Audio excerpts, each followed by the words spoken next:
Hello everyone, আমি শিবানী। আজ আমি আপনাদের সাথে শেয়ার করব ট্যাংরা মাছের চচ্চড়ি। এই ট্যাংরা মাছের চচ্চড়ির রেসিপিটা তৈরি করার জন্য আমি নিয়েছি ট্যাংরা মাছ, দুটো বেগুনকে আমি লম্বা লম্বা করে কেটে নিয়েছি, সঙ্গে নিয়েছি পেঁয়াজ কুচি, সর্ষে, কাঁচা লঙ্কা আর পোস্ত। আমি সর্ষে, কাঁচা লঙ্কা আর পোস্তগুলোকে একটা মিক্সিতে স্মুথ পেস্ট বানিয়ে নেব। তো সবার প্রথমে আমি একটা কড়াই বসিয়ে তেল গরম করে নিয়েছি, আর এর মধ্যে এখন আমি ট্যাংরা মাছগুলোকে হালকা করে ভেজে নেব। খুব বেশি ভাজবো না, হালকা করে ভেজে নেব। মাছগুলো ভাজা হয়ে গেছে, তুলে নিয়েছি। আর মাছ ভাজা তেলের মধ্যে আমি বেগুনগুলোকে দিয়ে দিয়েছি, দিয়ে দিচ্ছি নুন আর হলুদের গুঁড়ো। আমি প্রায় 30% অবধি বেগুনগুলোকে ফ্রাই করে নেব।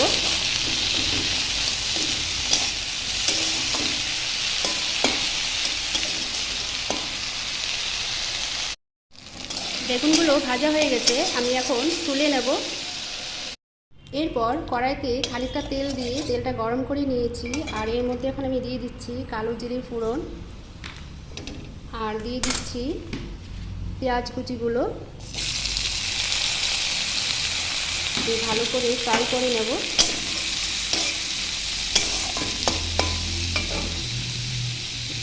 দিয়ে দিচ্ছি নুন।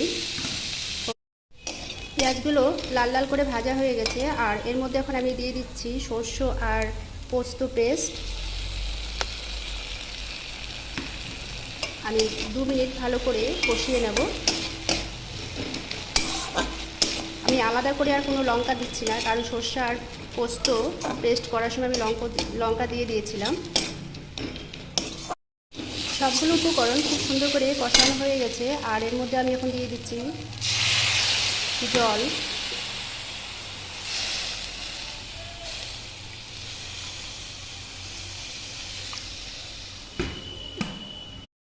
জল দিয়ে আমি 5 থেকে 7 মিনিট ঢেকে দেব।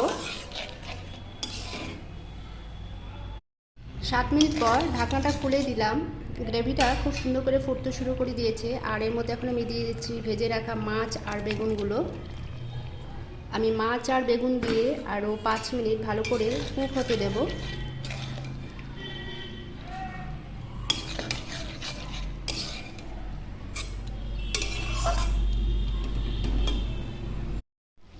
পাঁচ মিনিট পর ঢাকনাটা খুলে দিলাম, আর তৈরি হয়ে গেল আমার ট্যাংরা মাছের বেগুন দিয়ে চচ্চড়ি। তো বন্ধুরা, এই সিম্পল রেসিপিটা যদি আপনাদের ভালো লেগে থাকে তাহলে অবশ্যই লাইক আর কমেন্ট করতে ভুলবেন না। নমস্কার।